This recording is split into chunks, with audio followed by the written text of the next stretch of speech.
Nos Cantos da História, as canções que fizeram história, cantadas em língua portuguesa.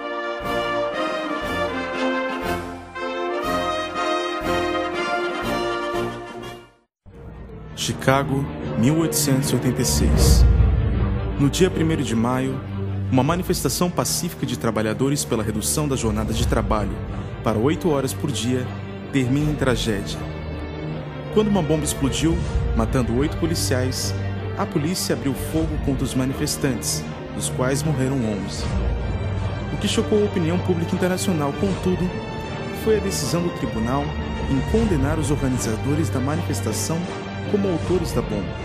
Mesmo reconhecendo a inexistência de provas de acusação, vários líderes sindicalistas foram para a prisão, e 4 deles receberam a pena de morte, sendo enforcados.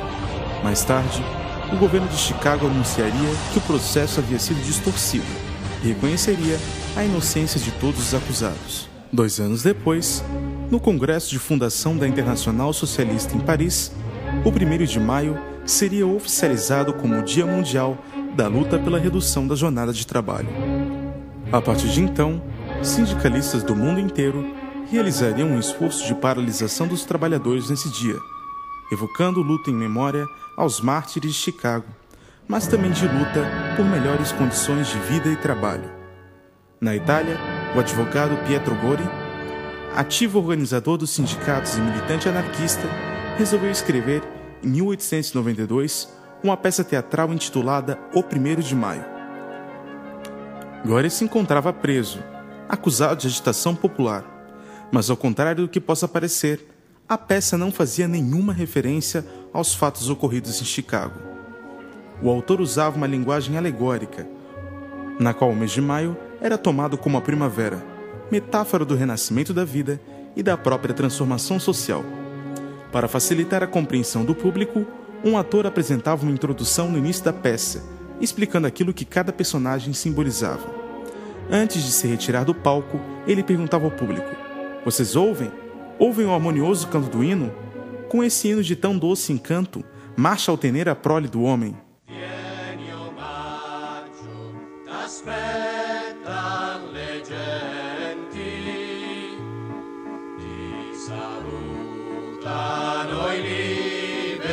Era o hino do 1º de maio, escrito por Pietro Gori sobre o tema Va Pensiero, famosa área da ópera Nabucco de Giuseppe Verdi, que havia se tornado um hino das lutas de unificação da Itália. Encenada tradicionalmente no dia 30 de abril, a peça teatral era usada para convencer os operários a não irem trabalhar no dia seguinte e realizava essa função com bastante êxito. Tanto a peça quanto o hino se difundiram na América, juntamente com a grande imigração italiana no final do século XIX. E o próprio Pietro Gori visitaria os Estados Unidos e a Argentina, onde ajudou a organizar sindicatos operários. No Brasil, consta que sua primeira montagem teria ocorrido em Porto Alegre no ano de 1897, já traduzida para português, embora a maior quantidade de representações tenha ocorrido em São Paulo, onde a peça era encenada todos os anos no Salão da Associação das Classes Laboriosas até o início dos anos 30. Nas cidades brasileiras onde as sociedades operárias não tinham recursos para montar a peça teatral, era comum que se cantasse o hino de 1º de maio nas manifestações do Dia do Trabalhador. A obra de Pietro Gori revelou-se fundamental na sua consolidação da data como o Dia Internacional da Luta da Classe Trabalhadora, tradição que permanece até hoje no Brasil e no mundo. Essa é a canção que fez história. Ouviremos agora uma versão em português do hino de 1º de maio. Essa versão traz Rafael Rosa no violão, na voz e no bongô, Lucas Girardi no pandeiro e Felícia Campos, Jefferson Lima, João Paulo Caetano, Lucas Bacim e Tiago de Oliveira nas vozes. Vamos acompanhar.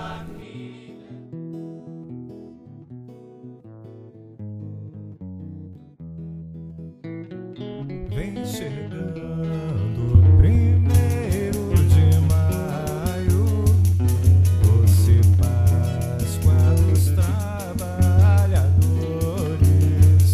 cresce nos corações libertadores.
Acabamos de ouvir uma versão em português do hino de 1º de maio, aqui no programa Nos Cantos da História.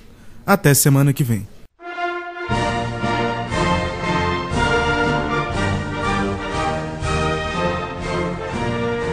Nos Cantos da História.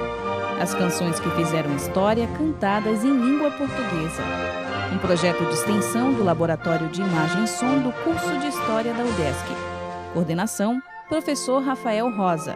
Apresentação, Christian Wilson Pereira. Edição, Lucas Coelho Bacim. Apoio, Estúdio de Música do Centro de Artes da UDESC e Rádio UDESC FM.